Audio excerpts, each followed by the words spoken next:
Hello everyone and welcome back to another Batman miniature game 3rd edition battle report for the channel. Today it is 350 rep of a Penguin crew which does not feature Penguin or Emperor Penguin going up against a kind of mixed starter sets list for a Batman crew on the table layout that you can see before you. So let's just jump straight in and take a look at who's taking part. So in the Penguin crew that does not feature Penguin or Emperor Penguin, as I just said, we have 8 miniatures and it's being led by Loose Lips. He is a sidekick of the Penguin faction, so if there's no leader present, he can be the boss, and he is indeed, which leaves him a lot of room and spending to bring some heavy hitters. So on that note, there's only one extra bit of gear because all the rest of it is taken up by the funding of the characters present. The imperceptible man, don't try and perceive him, he has a radio, as per usual, because it's great on him. But he's joined by, this is a demon, what's it called, demon biker? Street Demon 4, the big guy with the shield and axe. Then we have the Penguin Lieutenant, recently updated to have the Tough Guys passive. We have Penguin Thugs 1 and 2, and he's got the really scary good gun. Although speaking of good guns, we also have Bloodsport, and then we have the Suicide Squad Harley Quinn. She is charismatic, which is why there is 2 free agents. But yeah, no other funding besides the radio, because it's all taken up by the guns. So 6 minis in the Batman crew this week, so they'll have 2 passes as we get started here. And it's a bit of a mix of the newest starter set in the form of the Robert Pattinson Batman being the leader, just the actual version of him, no drifter this time, which means that he picks someone else to be his leader, and he will be picking Chief Mackenzie, who is the guy in the suit at the front, so he'll actually be the leader. We have the Jim Gordon from the Batman set, we have Officer Martinez, then from the old starter set we have Bullock, because he's just a staple of any list, and we have the Red Hood that came out not long after the original starter set for 3rd edition as well. Now there is some upgrades. Bullock's got a helmet and a radio, I think, and oh, there's one more bit of gear. Oh well, Batman's got the +1 health from the upgraded Batsuit and the protection from crits with the Kevlar cowl. I think I'm forgetting one bit of gear, but we can cover that once we've deployed. So here we are with the setup done in phase 1 of phase 2 of the first round. Also done. Did forget to assign a Audacity marker colour to each side. The Batman crew is on your left and we'll be taking the red and black markers. The Penguin crew is on your right and they're yellow and black. The gear forgot to mention in the overview for the Batman crew. The Red Hood has the Batman Incorporated upgrade, which gives him access to Bat Armor MK2, which means he doesn't get hit by the strength die unless it's a natural crit. And he gets 1 extra inch of movement as well on top of his 13 base, I want to say. So he is very, very fast and without even a backclaw. There is 1 phase 2 card being played across either side. It is a Penguin card. It is a territory fight. You segment the 3x3 table into 18 inches by 18 inches squares. They have to hold the most. And remember, their Tough Guys count as 2. So that's the Lieutenant, and I think the Biker guy has it as well. So they count as 2 in whatever section they end up in, and that'll score at the end of the round if they hold most territories. And if anyone's bridging 2 of them, you can pick which one they affect. So that's the only card in play. The Penguin crew will be taking first activation, but let's just have a look who has Audacity and where they are. Imperceptible Man has it, Harley has it, Loose Lips has it, and then Bloodsport, who's up here with the other dangerous gun, also has Audacity, and the Lieutenant's just on the far side there. He is lit up by that light, but it's not so much of a risk when you're against a Batman crew. Over here, Harvey has hidden. Didn't go that far forwards, just due to not wanting to get shot or someone jumping the wall at him. He's got Audacity though there. Officer Martinez just came out of the destroyed prison here. I guess he was maybe looking at who escaped, so it's quite hard to see, but he is right there. Chief Mackenzie's here, so who again is technically the boss, because Batman gets to select a different person. And then Batman, Gordon, and Red Hood all have Audacity markers right here. So with that said, I think we can jump into Battle Round 1 and see how this plays out. The Imperceptible Man, who you cannot perceive no matter how hard you try, got the game started. I think it has already been mentioned, but the Batman crew has a couple of passes that they may end up immediately making use of. But the Imperceptible Man activated concealment, so he can only be seen if he's in base to base, then moved up his 12 inches onto the helipad here, and put down a suspect marker. So the Batman crew did use one of their passes, so Penguin Thug 1 activated without Audacity, but close enough to Loose Lips, who's leading this operation, so help them all. He had a free inspired manipulate. He moved up and put down a suspect marker right there, and due to there only being 2 enemies or friendly suspect markers, no enemy ones, that immediately scores goods raid Friendly model places a suspect marker and you have at least 2 more in play than your opponent, who is greater than 0, so that's scored for 2. Well, the second pass was then used, so that's them all gone for this round at least. So Street Demons 4 activated the large lad with a shield and axe without audacity, but again right next to Loose Lips. Also moved up and also put down a suspect marker using that inspired manipulate. So the Batman crew had to activate someone, and Harvey stepped up to the plate as much as you can when drinking coffee and eating donuts. He moved out ever so slightly because he can't get close enough to the imperceptible man to actually perceive him, so he instead just moved out and shot, coming down to 1 die against the biker. Just needed it to get through against his defense 3, and it did. Would do 1 blood, 1 stun, but he made use of his harden just to turn it into another stun, so that's got 2 stun on him. The thinking there is it's early enough in the game that that's easier to heal, and obviously the blood damage doesn't come back. But Harvey did score. They won't see me coming for a cheeky 1 point for doing that. Deal damage to an enemy model that didn't have line of sight to you when you started your activation. So, on the board. Suicide Squad Harley Quinn activated, moved up her massive 12 inches to where you can see her there. She used her special action to try and goad Harvey into base-to-base contact so that she could smack him with the javelin. He resisted, or rather she just didn't beat his willpower. So instead she used her once per game chucking the javelin she's holding, double blood, rate of fire 1, but you get the strength on top of that. And they both beat him. He doesn't have a bulletproof vest or anything like that, so it's just his defense, and he got hit by both, so Harvey took 4 blood. Didn't score anything on that, but he's now 2 away from death, I believe. Jim Gordon activated for the Batman crew, and as much as it would have been great for him to use this special action to give a free action to Batman, like give him a free move now so he's much more threatening when he does actually activate, he needed a special action for something else. He moved 8 inches down the street here, and then as his special action used order to tell Harvey, hey, drop a suspect marker down before you die, and it became a snitch. Now presumably that is allowed because the card just says when you, but it doesn't specify if you means the player or the miniature you're currently controlling, but he's ordering Harvey to put down a suspect marker, so it seems like it can become a snitch. And it's important that that one becomes a snitch just because there is no one else, like Loose Lips can't move far enough to be a threat to it. They're all outside of 4, so if anyone does want to interrupt it, they would have to get to a sewer grating, which I guess Loose Lips could do, but that's also in the threat range of the Batman if he decides to backclaw over. So it's up to them. They can stop the snitch scoring if they want. It might cost them a guy, that might be worth it, or maybe that'll score something else, who knows. So he used his own tactical action to then put down a suspect marker as well, right there, just to try and keep up with Penguin, since he does have a couple of cards that rely on staying ahead. The Penguin Lieutenant activated without audacity and a bit too far away from Loose Lips, so he just simply moved up. He was trying to ride the line between 2 sections, couldn't get close enough, but he is a tough guy holding this upper section now. Red Hood activated, and thanks to that Batman Incorporated upgrade, had 13 inches of movement, which he used to run up the street and then get behind the truck here, and he put down a suspect marker with his tactical action, just keeping out of line of sight of the 2 big guns that haven't activated for Penguin yet. Well, Bloodsport activated, and he dropped down and then moved up his 10 inches. It got him there. He wanted to put down a suspect marker, but that one behind the wall there is actually too close, so he can't put one down. They'd be within 4 of each other, so sadly he's kind of wasting his turn. Officer Martinez, who started inside the broken down prison here, or jail, or cop station, whatever, he activated without audacity. He was close enough to Chief Mackenzie to get a inspired manipulate. He can't put down a suspect marker, there's too many near him, so he just moved up and is in the doorway. Sadly can't even fire his gun at any potential target.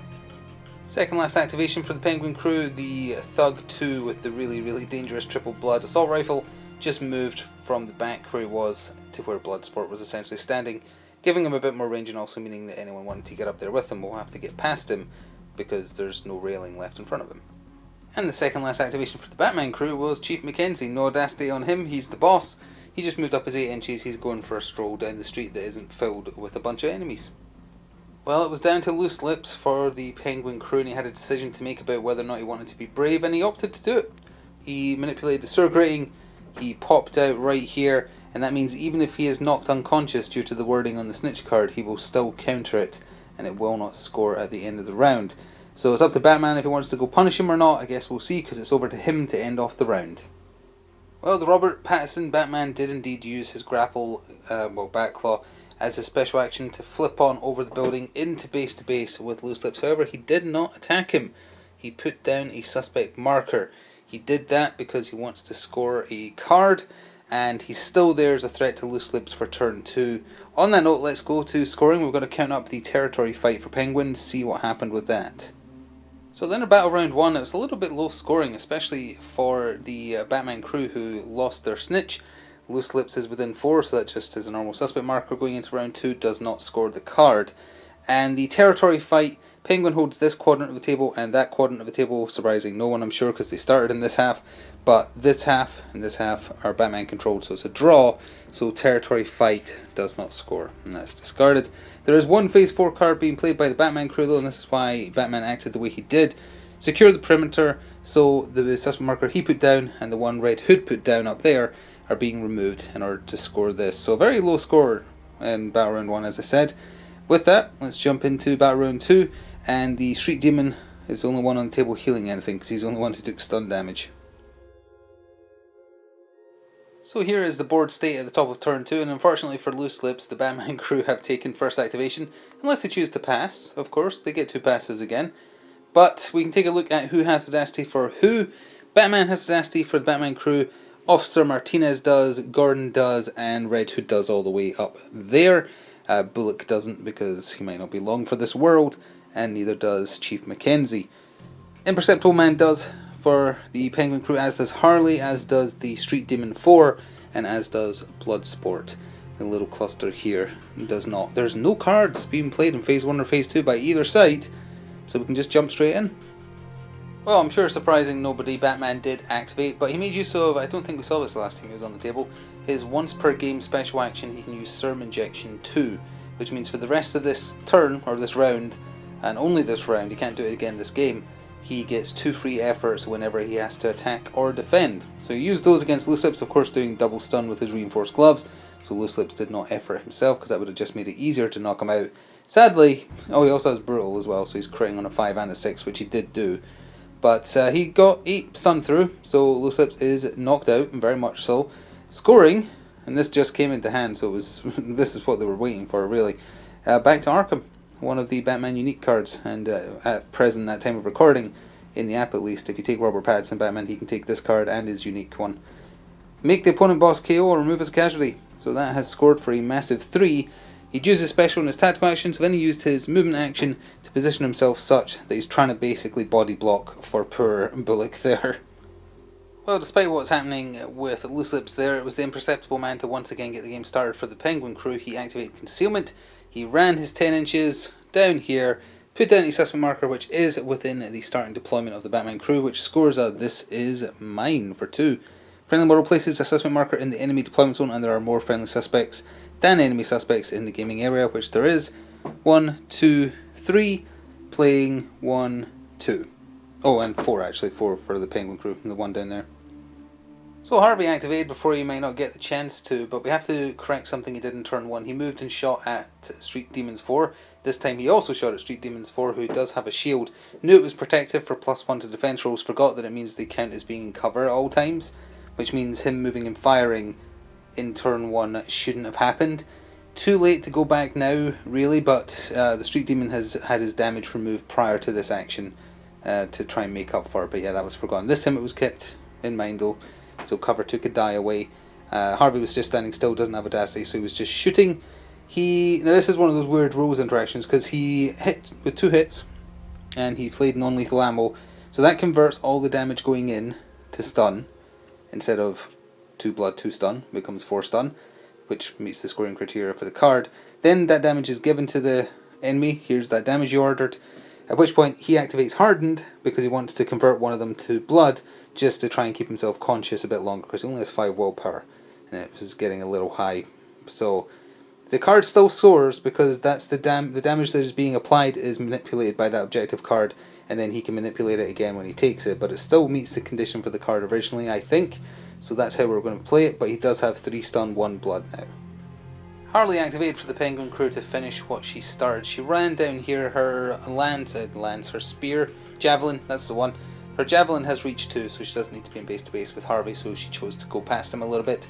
He efforted twice, which is the most he could do thanks to his injuries, and she efforted twice to match with her double blood javelin. Doesn't have any other stats in close combat. She got 2 hits through, which means Harvey's helmet upgrade will not save him. even if he converts one of those to stun damage. He only needed to take 2 blood, so unfortunately he's eating donuts in the great beyond now, and for that casualty slash KO slash whatever, Harley is scoring and I'm feeling weird. Officer Martinez activated. He came round the corner with Audacity into base to base with Loose Lips and arrested him in order to score. You get them off the streets as well as just removing the leader, scoring for a massive 3. So Loose Lips is gone. However, this is again where there's a little bit of a rules clash, because when you arrest a model they count as a casualty, so then everyone has a price was played as a resource. When a friendly model is removed as a casualty, interrupt the activation to immediately perform a free attack action with that model. So he took out his single blood sharp knife and attacked Officer Martinez with it, who efforted twice because presumably he's allowed to. Loose Lips had nothing left to give due to being technically unconscious at the time, which is why it's a bit weird because he was unconscious, but when he's arrested he's a casualty. You know, it's strange. Either way, only the strength I got through for 1 blood, so not too bad either way. So before we cover the next Penguin crew activation, upon Officer Martinez arresting Loose Lips and us going through all that stuff, we can actually put a not bind, don't touch into play, because the other one was a resource. When an enemy model removes a friendly suspect or a friendly model as a casualty, which he did when he arrested Loose Lips, mark it in some way that model has a friendly suspect within 4 inches of him at the end of the round. That wasn't in focus, I think. Apologies. There we go. So that's in play, and as a result, that force Street Demons 4, before he gets killed or knocked out in some way, to climb up here and put down a suspect marker that is indeed within 4 of Officer Martinez. Gordon might be able to get close enough if he's a detective to remove it, but that would also eat up most of his activation. And maybe Bloodsport could get close enough, I'm not sure. Well, Gordon activated, and he did actually find a smarter way to deny that card, at least for now, because it scores at the end of the round. So there's a chance. He made use of support the Batman, because Batman was within 8 inches of him, so he can just immediately do a reaction with him, an action, sorry. And that suspect marker was within 3 of him, and he's a detective, so he did a reveal and took it away. So currently, Officer Martinez does not have an enemy suspect marker within 3 of him, but that could change. So then, from where he was standing, he was within 8 just of this biker here. So he shot him, losing 1 die for the cover from his shield. And he whiffed. He rolled a 1 and a 2. So then he just moved up a little bit to be next to the Batman to keep on giving him a free action if possible. But it would have been a great plan if his gun had actually landed some hits. A real quick activation for the Penguin crew next. Penguin Thug 1, the guy in the yellow fluorescent jacket there. He is removing that suspect marker that he put down last turn, right there, and turning it into loot. Not the safest character in the world to be holding on to. But currently he's very safe because he's surrounded by Bloodsport and the thug with the really good gun. So it's an attempt to try and bait someone out into line of sight. The Batman crew used one of the 2 passes they had at the top of the turn, which might have ended up being a bit of a mistake. Bloodsport activated and he suffered impaired movement to clamber up onto the little shed roof there. But he has 10 inches in total, so even after suffering the 4 he still had enough. He climbed up onto there, he had line of sight of Gordon, he used the Living Arsenal rule to give himself Assault and Red Dot. Assault is obviously -1, but you don't lose any dice for moving his shooting, but he is a ranged master, which counteracts that by giving him a +1. And he shot into Gordon, and this is a Jim Gordon that does not have a bulletproof vest. So he did a casual 8 damage to him with his guns, his various weapons on his suit, taking Gordon out instantly and scoring a cheeky 1 point with Catch a Bullet. Bloodsport, incidentally, will be the impromptu boss when the turn rolls over. Blissfully unaware that he's 2 officers down, Chief Mackenzie activated and continued his stroll up the alley, just stopping short of turning the corner there to avoid being in the line of sight of Penguin Thug 2 over there. Second last activation for the Penguin crew was the Penguin Lieutenant, who didn't have Audacity, so he just moved around the corner and said, "Hello Chief Mackenzie, I'm going to punch you quite soon," and it might be trying to force Red Hood to spring into action against him instead of going after him. So Red Hood was the last one to activate for the Batman crew, and another little rules thing has popped up. It's quite fun when these pop up, actually, just these little strange interactions. But anyway, first tactical action, he put down a suspect marker, turned it into a snitch. So he's not doing any punching or sword slashing or crowbarring this turn. He put a snitch into play. Then he moved his 13 inches because of the Batman Incorporated giving him Batman Armor MK2, rushed along here, and then for a special action he used one-shot gun. Once per game, I've got his card here because this is relevant, let's see if we can get it in focus. Once per game, You roll a 2+ strength die, damage triple blood, bleed 3, which means if you get a crit, you do 3 extra damage, so it does 6. Now here's the thing, he rolled a 5, and he has brutal. And brutal says this model scores a critical result on a natural roll of a 5 or a 6. Does that apply to one-shot gun? I don't see anything that says it can't or shouldn't, but that still might be wrong. Although it does say actually, hang on, it does say all rules, traits and abilities that relate to it are in effect, i.e. line of sight, cover and traits that affect range attacks. Does brutal affect range attacks? It doesn't say it doesn't. Ergo, we're going to run with it that he just did 6 damage. And he did 6 damage with his 1 bullet he has in his gun. And that means that that was actually the end of the turn now, because he's dead, and he was the last one to go. If he had shot at Red Hood, Red Hood's an acrobat. He's got a Kevlar, not a bulletproof vest, but he's got a Kevlar vest which you could take a chance on. No strength die unless it's a natural 6 because of the MK2 armour. But it does seem like brutal counts. It doesn't say it doesn't apply to a ranged attack, which is strange. There might be a rule in the rulebook that says it doesn't, which would mean, well, even if there was, that still is odd because this is a special action, not a tactical action. So it's strange. Don't know. Could be wrong. Could be not. We'll see. Either way, a fun little rules interaction there. So then about round 2, both sides have lost 2 each, but I feel like the Batman side is feeling that more because they didn't start with 8 people. They're down to just 4 left, and a couple of them are pretty fragile. No new cards being played in phase 4 for the round, but the snitch the Red Hood put down, scored because no one is near it. However, Officer Martinez was saved from the not buy and don't touch, thanks to Commissioner Gordon, RIP. So that does not score, and the loot does just stay in play on the somewhat fragile Penguin Thug 1, who now doesn't have any guns protecting him really. With that, let's jump into the penultimate round. So here is the board state at the top of turn 3, and thanks to that one unused pass, the Batman crew has retained first activation, which is quite dangerous for the Penguin crew. Speaking of the Batman crew, all the surviving 4 of them have the Audacity markers, of course, and they're putting no cards into play. None at all. The Penguin crew, Bloodsport, who is the new leader, has Audacity, as does the big demon... I keep on wanting to say demon something. It's Street Demon. Street Demon, Thug, Harley, and who else? Oh, Imperceptible Man down here as well. They still have the loot card in play, although not necessarily for long, given that the Batman crew is activating first. They're also putting into play their Die Hard, and it is being played on the Imperceptible Man.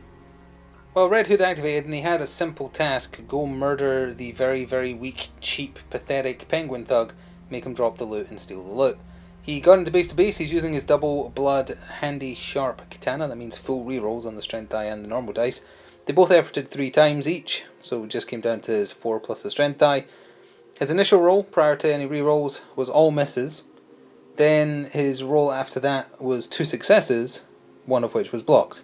And it wasn't the strength die on either one of them, obviously. So only 2 blood got through, meaning that the Thug is very much alive.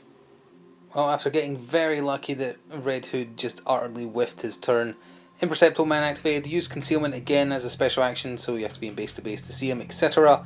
Ran down here, put down another suspect marker deep inside the deployment zone for the Batman crew, scoring another "This is mine." He is doing precisely what he's designed to do. He is just objective running. He's worth 2 more victory points because the diehard's on him. He's doing good work as per usual. Chief Mackenzie activated next, also that tick should not be there next to the lieutenant. He has not activated yet, but he's not going to do much now because he doesn't have Audacity. Either way, he moved up 8 and then he shot his gun into the Penguin Thug. He has the better police gun, which is rate of fire 3.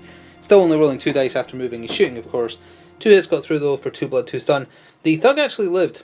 He lived on 1 health, but he is unconscious, so he's on the ground. He dropped the loot, and it was placed onto Red Hood, so Red Hood automatically picks it up. So it took 2 people to get the job done that Red Hood should have been able to do by himself, but that is the Batman crew in control of that loot now. Harley activated for the Penguin crew and rushed over here, ignoring Batman and Officer Martinez, and is taking away this enemy suspect marker right here to meet the criteria for confusion. Friendly model reveals an enemy suspect marker within 8 of the enemy deployment zone, which she just did, scoring it for 2. She's been doing good work as well. Well, a similar activation followed for Officer Martinez. He moved his 8 inches and is removing this suspect marker to meet the criteria for comb through everything.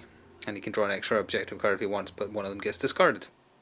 Well, sadly, the Penguin Lieutenant without Audacity activated and obviously not able to chase after the Chief, but he was able to do something good with his turn. He put down a suspect marker and met the criteria for the other goods raid. That's the second one, and it's scored for 2. So we're already up to the final activation of the penultimate turn for the Batman crew, although Bloodsport and the Biker Thug still have to go for the Penguin crew. He really wanted to go beat someone up or have a fight with Bloodsport up there, because that'd be cool, but that doesn't score points. He used his Batclaw, he used his Batclaw incidentally just to get far enough away from Bloodsport that he can't catch him, and using his detective trait put down a snitch right on the corner of the table there, back near the Batmobile. So that's very likely to score even if Bloodsport chases him. It's just a case of how much damage you might take from a ranged attack now. Well, Batman may have been able to resist the Bloodlust, but Bloodsport certainly did not. He hopped down, taking Assault plus Red Dot again from his living arsenal, shot Officer Martinez in the back, probably more times than is represented here, but 3 hits got through, 6 blood, Martinez out of there. So now the Batman crew is down to Batman, Red Hood, and the Chief, who's done absolutely nothing. And a quick final activation for the turn, the Biker hopping down and is removing this suspect marker just so that the Penguin crew stays ahead with how many they have on the table. And that takes us to scoring. So at the end of the penultimate round, the Batman crew is barely standing, but I think they are pulling ahead with points now with how many 3-pointers they've scored. On that note, the snitch the Batman put down scores for another 3, I think that's all of them now.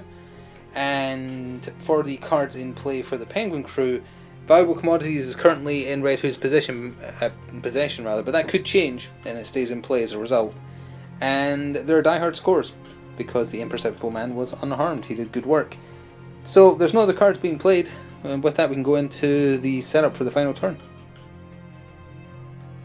Dawn of the final day, top of round 4. Everyone who's on the table unconscious has Audacity, except the Imperceptible Man.